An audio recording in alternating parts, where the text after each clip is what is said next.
साथियों नमस्कार, आप देख रहे हैं दी ग्राम टुडे लाइव। मैं हूं संजय मौर्य, सहयोगी भरत पांडे के साथ। आज भारतीय जनता पार्टी दिव्यांग प्रकोष्ठ की सह संयोजक डॉक्टर अनुपम जैन जी शख्सियत कार्यक्रम में हमारे इस कार्यालय में उपस्थित हैं। आज हम उनसे जानने की कोशिश करेंगे कि जो दिव्यांग जनों के लिए जो इनका कार्य है, जहां तक हम लोगों को विदित है, बीते 15 वर्षों से दिव्यांग जनों के लिए ये कार्य कर रही हैं। किस तरीके से इनकी जो प्रेरणा मिली, कैसे दिव्यांगों के लिए इनके सेवा भाव पैदा हुआ, किस तरीके से इन्होंने चाहा कि हमें दिव्यांग की ही सेवा करनी चाहिए, इस संदर्भ में बहुत सारे प्रश्नों से हम इनसे रूबरू होंगे और जानने की कोशिश करेंगे कि आखिरकार दिव्यांग जनों की सेवा करने की प्रेरणा इनको कहां से मिली। अनुपम जैन जी, आपका दी ग्राम टुडे लाइव में स्वागत है। मैम, कहां से आपको जो है ये प्रेरणा मिली कि हमें दिव्यांगों की सेवा ही करनी चाहिए? संजय जी, मैं आपको ये बता दूं कि मेरी जो फर्स्ट डॉटर थी, जब वो 6 महीने की थी, वो बीमार हो गई थी। उसको न्यूरोसिस्टिक सर्कोसिस हो गया था। तो न्यूरोसिस्टिक सर्कोसिस में क्या होता है कि धीरे धीरे ब्रेन डैमेज होता है। तो सबसे पहले उसके पैर बेकार हुए, फिर धीरे धीरे उसका बोलना बंद हुआ, फिर उसकी आंखें बंद हुई और लास्ट टाइम तक उसका खाना पीना भी बंद हो गया था और ऑन बेड रही। और मैंने लास्ट टाइम में उसको नली से फीड कराया। तो मैंने उस जीवन को जिया था। तो मुझे ऐसा लगता है कि जो दिव्यांग बच्चे हैं, उनके पेरेंट्स उस जीवन को जीते हैं। तो उसकी डेथ के बाद 14 साल की उम्र में उसकी डेथ हुई, जबकि मैंने उसका ब्रेन का ऑपरेशन वगैरह सब कराया। तो उसके बाद से मुझे ऐसा लगा कि इन बच्चों के लिए मुझे कुछ करना चाहिए। और जब भी इन बच्चों के बीच में मैं होती तो मुझे लगता है कि शायद मैं अपनी बेटी के पास हूँ और उसके रूबरू हो रही हूँ। इसलिए वहाँ से मेरा मन था कि मैं इन लोगों के बीच में काम करूँ। ये जो दिव्यांग जन की सेवा है, ये आप विगत कितने वर्षों से कर रहे हैं? मुझे 15 साल से ऊपर हो गया 15 साल क्षेत्र में काम। अच्छा, जब आप इस क्षेत्र में आई, दिव्यांग जनों की सेवा के लिए आई, तो आप क्या किसी प्लेटफॉर्म के थ्रू आई या अपने अंदर से ही ऐसा विचार आया कि हमें दिव्यांगों की सेवा करना चाहिए? नहीं, मुझे उस समय कोई प्लेटफॉर्म नहीं था।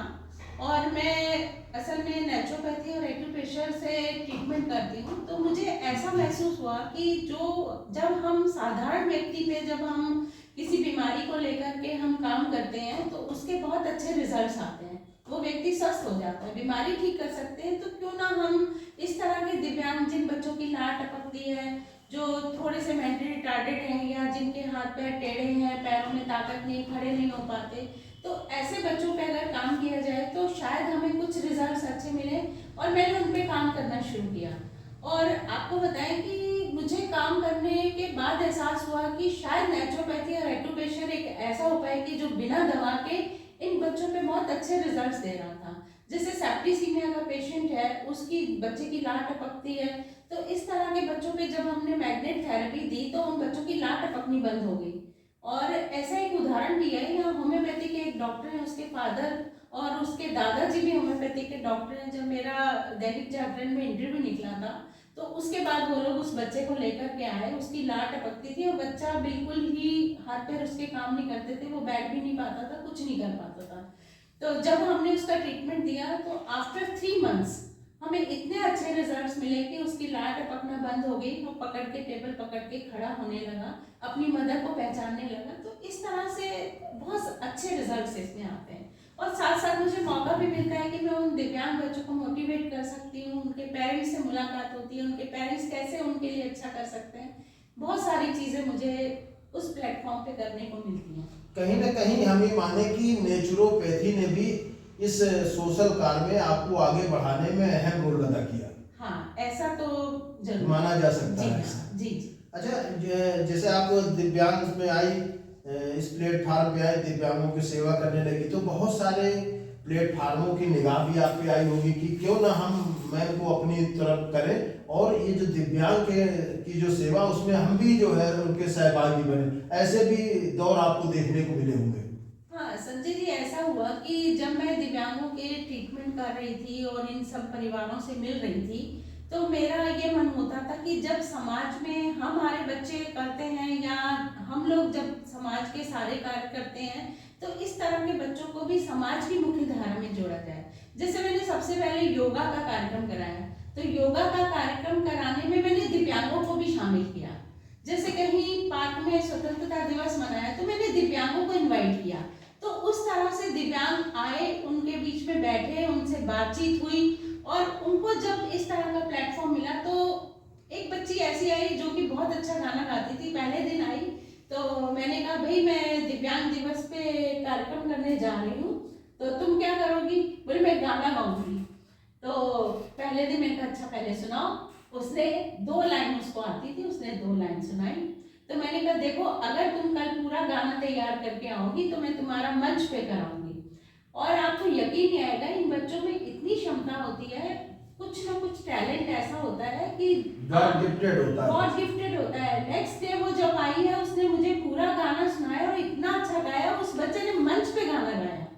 तो इस तरह से मुझे अच्छा लगता था इन लोगों को कहीं ना कहीं प्रोत्साहित करूं, मोटिवेट करूं कि सबके बीच में आए, ये लोग सबसे मिले, इनकी जो भी कमियां हैं वो कहीं इनको अंदर से ये एहसास ना रहे कि हम पिछड़ रहे हैं या हम किसी से अलग हैं, इस तरह की भावना इनमें ना आए। जैसे मैम आप बीते 15 वर्षों से दिव्यांगों की सेवा में कर रहे हैं, तो बहुत सारे उदाहरण आपके पास पेश हुए होंगे, बहुत से स्मरणीय उदाहरण आए होंगे कि जो आपको लगा होगा कि नहीं ये चीज़ तो हमारे जीवन के लिए एक अनोखी है। कुछ ऐसी चीज़ें हमको बताने का प्रयास करें। मैं आपको एक बताती हूँ, एक किस्सा है कि दिल्ली में जब मैं थी तो एक बच्चे का एक्सीडेंट हो गया। वो 12th में पढ़ता था, उसके पैर यहाँ से एक्सीडेंट में पैर में बिल्कुल लटक गया था। उसके बाद ऑपरेट करने के बाद जब उसकी मदर मेरे पास आई है तो उसका पैर बिल्कुल सीधा, इतना मोटा सूजा हुआ, बिल्कुल पैर सीधा ही रहता था। तो किसी ने बताया होगा उनको मेरे बारे में, तो वो मेरे पास आई, मैडम प्लीज़ आप मेरे बच्चे को आप देखिए। तो मैं उनके, जब मैंने बच्चे का ट्रीटमेंट शुरू किया तो बिल्कुल पैर सीधा ही रख के बैठा रहता था, खड़ा भी नहीं हो पाता था, ना पैर में कोई मूवमेंट था। उसके बाद मैंने जैसे जैसे ट्रीटमेंट शुरू किया, उसको कंधे पे हाथ रख के चलाना शुरू किया। उसके बाद जैसे उसकी दादी थी तो जब देखती थी तो मैं, मेरा बिल्कुल यंग बच्चा है, और देखने के बाद बड़ा दुख होता था, बड़ा हेल्दी लंबा चौड़ा लड़का। एक दिन जब मैं पहुंची घर तो उसने कहा मैडम आपके लिए सरप्राइज है। मैं कहा हाँ बताओ क्या हुआ? तो बोले मैडम आपको मालूम है आज मैंने छत देखी। तो मैंने कहा छत देखी? बोले मैडम आज मैं सीढ़ी चढ़ के ऊपर के गया तो जो दादी थी उसकी, वो दादी मेरे पैर पकड़ने लगी, बोले कि नहीं भगवान के बाद आज आप हैं। मैंने कहा नहीं मैं कुछ नहीं, मैं तो एक माध्यम आता हूँ। तो वो एक खुशी का ऐसा पल होता है कि जो विस्मरणीय है। जैसे दिव्यांगों की आप सेवा काफी समय से कर रहे हैं, शासन प्रशासन को भी इसकी जानकारी है, तो कौन कौन से ऐसे पुरस्कार हैं जो आपको आपके इस कार्य के लिए दिए गए? ये मुझे 3 बार जिला स्तरीय पुरस्कार मिल चुका है, और ये एक बार 2013 में मिला, 2016 में मिला, फिर 2019 में मिला। 3 बार मुझे जिला स्तरीय पर महिला आयोग के द्वारा भी मुझे सम्मानित किया गया दिव्यांगजन के कार्य के लिए, और मुझे भारतीय जनता पार्टी से भी महिला दिवस पर सम्मानित किया गया समाज में उत्कृष्ट कार्य करने के लिए। तो इस तरह से बहुत सारी सामाजिक संस्थाओं ने मुझे सम्मानित किया, और कानपुर मंच के द्वारा भी, कानपुर पंचायत मंच है उसके द्वारा भी मुझे दिव्यांग जनों के लिए उत्कृष्ट कार्य करने के लिए सम्मानित किया गया। बहुत सारी ऐसी संस्थाएं। मैम आपने जो है एक एज ए सोशल वर्क जो है दिव्यांगों की सेवा में कैरियर शुरू किया, तो फिर भारतीय जनता पार्टी में किस तरीके से आपका आगमन हो गया? मैं एक्चुअल में जब मैं दिव्यांगजन के लिए काम कर रही थी तो मुझे सक्षम आरएसएस की संस्था है जो कि दिव्यांगजन के लिए काम करती है, तो उन लोगों ने मुझे कानपुर उपाध्यक्ष घोषित किया, और उन्होंने मुझे कानपुर का उपाध्यक्ष बनाया, जो कि कॉर्निया अंधत्व मुक्त भारत के लिए काम करता है। उसके साथ मैंने काफ़ी समय तक काम किया, और मेरे कामों को देखते हुए भारतीय जनता पार्टी का ऐसा मेरे पास वो था कि हाँ भाई आप भारतीय जनता पार्टी से जुड़िए। मेरे सोशल वर्क को देख करके उन्होंने कहा, मुझे ऑफर जब आया तो सबसे पहले मुझे बूथ अध्यक्ष बनाया गया, और जब नया गठन हुआ तो उसमें मुझे महिला मोर्चा का मुझे मीडिया प्रभारी बनाया गया।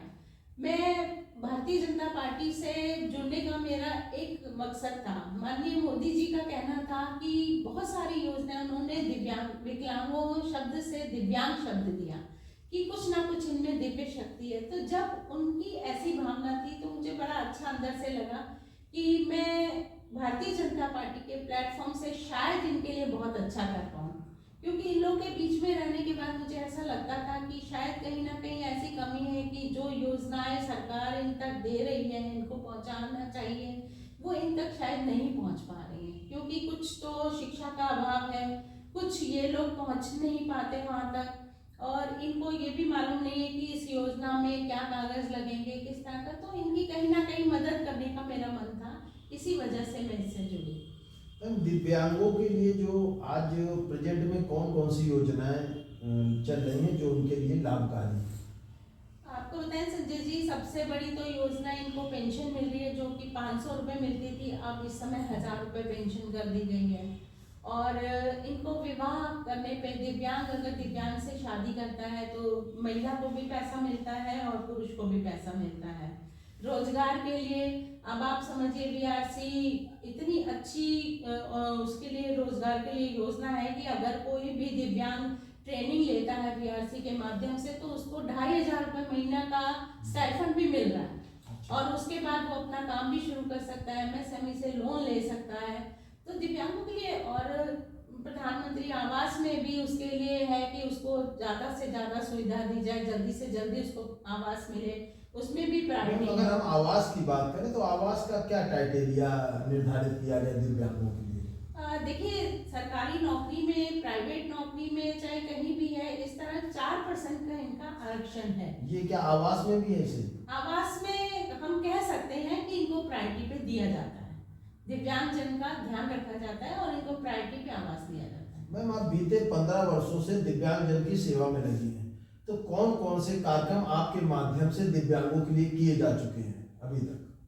दिव्यांग जन के लिए मैंने बहुत सारे कैंप आयोजित किए, जिसमें कि हम कृत्रिम अंग और कृत्रिम ये सहायक उपकरण भी हमने उपलब्ध कराए। बीच में जैसे आप गेम से संबंधित क्रिकेट मैच वगैरह भी शायद कराती रहती हैं। हाँ, अभी मैंने क्रिकेट मैच ग्रीन पार्क में कराया दिव्यांग जन का। देखिए, हाँ, पैरा ओलंपिक में दिव्यांग जन ने हमारे देश का गौरव बढ़ाया, हमें बहुत गौरवान्वित महसूस कराया, और माननीय मोदी जी का भी विजन है कि दिव्यांग खिलाड़ी आगे बढ़े, देश का नाम रोशन करें। तो उसी को देखते हुए मुझे भी ये लगा कि जब खिलाड़ी हैं और उनमें ऐसी प्रतिभा है, ऐसे दिव्यांग हैं जो कि खेल में आगे बढ़ सकते हैं, तो इस तरह मैंने जितने भी उत्तर प्रदेश के खिलाड़ी थे सबको यहाँ इकट्ठा किया, उनमें से सेलेक्ट करके, और फिर मैंने ग्रीन पार्क में एक मैच भी कराया क्रिकेट का, फिर एक डीएवी कॉलेज में कराया, इस तरह के दिव्यांगों के मैच कराए। और भी दिव्यांगों के लिए अभी मैंने डीएम साहब को एक ज्ञापन दिया, क्योंकि मैं इन लोगों के बीच में रहती हूँ, तो मुझे ऐसा लगा कि शायद कहीं ना कहीं दिव्यांगों को प्रॉपर डाइट नहीं मिल पा रही है, और जैसे जितने भी स्टेडियम हैं उनमें खेलने के लिए, प्रैक्टिस के लिए जगह नहीं मिल पा रही है। तो अभी मैं इस पर भी चर्चा हमसे करके आई हूँ, माननीय सांसद जी के माध्यम से मैंने उन तक ये बात पहुँचाई है, और उन्होंने आश्वासन दिया है कि इसके लिए भी व्यवस्था की जाएगी।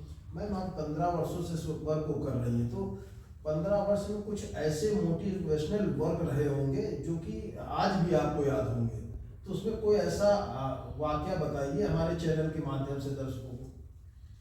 देखिए, मैंने एक कैंप किया था कृत्रिम अंग के लिए, यहाँ पे जैन समाज की तरफ से एक कैंप था, उसका मुझे संयोजक बनाया गया था कृत्रिम हाथ पैर लगाने के लिए। वो लोग बहुत घबरा रहे थे कि हम कृत्रिम अंग का कैंप कर रहे हैं तो दिव्यांग, हमें तो कोई दिव्यांग नहीं दिखता है।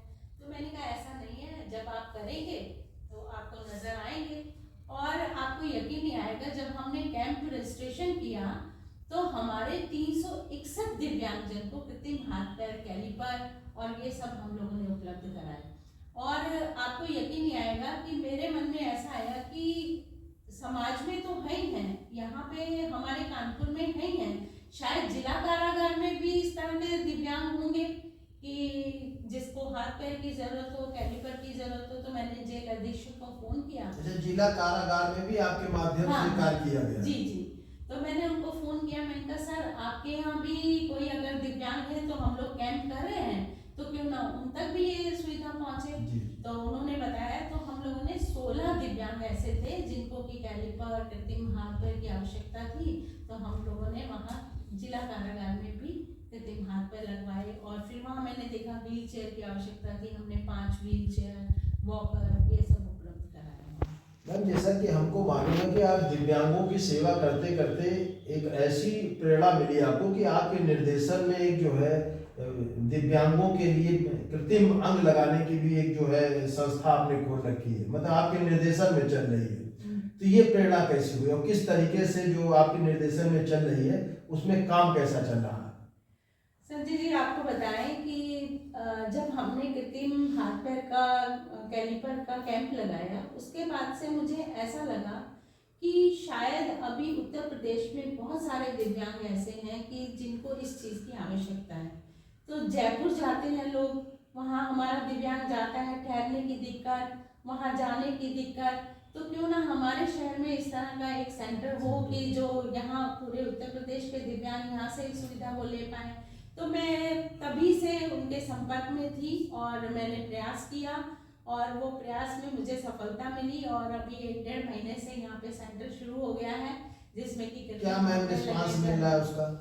बहुत अच्छा रिस्पांस मिल रहा है। आप समझिए कि उत्तर प्रदेश ही नहीं, मध्य प्रदेश से भी अच्छा, यहाँ पे मध्य प्रदेश से भी आ रहा है? मध्य प्रदेश से मतलब भी। प्रदेश तो छोड़ दीजिए, देश से भी अब आपकी संस्था। जी हाँ। तो मैम उनको कैसे इसकी जानकारी मिल पाती है कि आपने कानपुर में सेंटर इस तरीके खोल रखा है? संजय जी, मीडिया वालों का मैं बहुत तहे दिल से धन्यवाद करना चाहती हूँ। इसमें मुझे मीडिया का बहुत सहयोग जी, मिला जी। और मीडिया बंधुओं के कहीं ना माध्यम कहीं से मीडिया का विशेष सहयोग आपको जी, मिल रहा है। हाँ, मीडिया बंधुओं का बहुत सहयोग रहा, जिनकी वजह से उन तक ये खबर पहुंच पाई। और आप समझिए आज भी दिल्ली से एक दिव्यांग यहाँ पे, मतलब आपका सेंटर जो है पूरे देश में चर्चित हो रहा है, इसमें मीडिया का अहम योगदान। हालांकि मीडिया को लोग बदनाम करते हैं, लेकिन आप जो है ये बता रहे हैं कि इस मुहिम में मीडिया आपका पूरा सहयोग कर रहा है। नहीं संजय जी, मीडिया का जितना मैं धन्यवाद करूं उतना कम है, क्योंकि इस सेंटर की जो सुविधाएं हैं दिव्यांगों तक पहुंचाने के लिए मुझे वो जो माध्यम उनके द्वारा मिला, तो मुझे ज़्यादा परेशानी नहीं हुई। उस सेंटर में डेली आप ये समझिए 3 लोग 4 लोग कृत्रिम हाथ कृत्रिम पैर, आप समझिए फर्रुखाबाद से, घाटापुर से, अकबरपुर से और एमपी तक से दिव्यांग आ रहा है। आज दिल्ली से भी दिव्यांग आए थे पैर लगवाने के लिए। तो ऐसा नहीं है कि मीडिया बंधुओं का बहुत तहे दिल से आभार व्यक्त करना चाहूँगी मैम 3 तारीख को दिव्यांग दिवस है। इस दिव्यांग दिवस पर हमारे चैनल के माध्यम से दिव्यांग से पूरे देश को किस तरीके की चीजें आप कहना चाहेंगे? क्या मुहिम वो करेंगी, क्या वो करेंगी आप? मैं ये कहना चाहूँगी आपके माध्यम से ये बात दिव्यांगों तक पहुँचाना चाहती हूँ कि दिव्यांग अपने आप को किसी से कम ना समझे और वो किसी से कम भी नहीं है। सबसे बड़ी चीज़ है कि वो अपने रोजगार पे, शिक्षा पे ध्यान दें। अगर वो शिक्षित होंगे और उनके हाथ में रोजगार होगा तो उनको किसी की दूसरे की मदद की जरूरत नहीं है। सबसे बड़ी समस्या है रोजगार। जब तक हमारे पास पैसा नहीं होगा, हमारी अपनी कमाई, क्या होता है आपने देखा होगा, दिव्यांग शादी भी कर रहा है, उसके बच्चे भी हैं, अब वो परेशान है, बच्चों की फीस कहाँ से भरेगा। और इस तरह के भी दिव्यांग देखे मैंने। अभी एक समस्या मेरे पास आई, जैसे संविदा पे लगे, कहीं संविदा पे लगे और संविदा से 3 महीने काम किया, 6 महीने, साल, 2 साल काम किया, उसके बाद फिर बेरोजगार हो गए। तो मेरा सरकार से ऐसा मानना है कि अगर संविदा पे आपने लिया है तो कहीं ना कहीं संविदा का समय समाप्त होने के बाद उनको कहीं ना कहीं एडजस्ट करने की हम लोग को विचार करना पड़ेगा, कि ताकि वो बेरोजगार ना रहे। जैसा कि मैम हमको मालूम, आप एक कवित्री भी, अच्छा बीच बीच में बड़ी अच्छी कविताएं लिखती हैं, तो ये 3 तारीख को विकलांग दिवस, इस पे कोई जो है मोटिवेशनल जो है कविता आप जो हमारे चैनल के माध्यम से दर्शकों तक पहुंचाइए। मैं दिव्यांगों से कहना चाहूंगी, तूफानों से आंख मिलाओ, सैलाब पर वार करो, मल्लाहों का चक्कर छोड़ो, तैर कर दरिया पार करो। आप किसी से कम नहीं है, चाहे वो खिलाड़ी हो, चाहे वो दिव्यांग जो भी अपने परिवार को संभाल रहे हैं और जो कहीं भी काम कर रहे हैं, आप किसी से कम नहीं है। अपनी क्षमताओं को पहचानो और समाज की मुख्य धारा में आप आओ और अपना स्थान बनाओ। बहुत बहुत धन्यवाद। ये थे डॉक्टर अनुपम जैन जी, जिन्होंने बड़े बेबाकी से हमारे चैनल के माध्यम से दिव्यांगों की हौसला अफजाई की। इसी तरीके अन्य दिन हम किसी नए शख्सियत के साथ अपने इस कार्यक्रम में उपस्थित होंगे। तब तक के लिए आप देखते रहिए ग्राम टुडे लाइव। नमस्कार।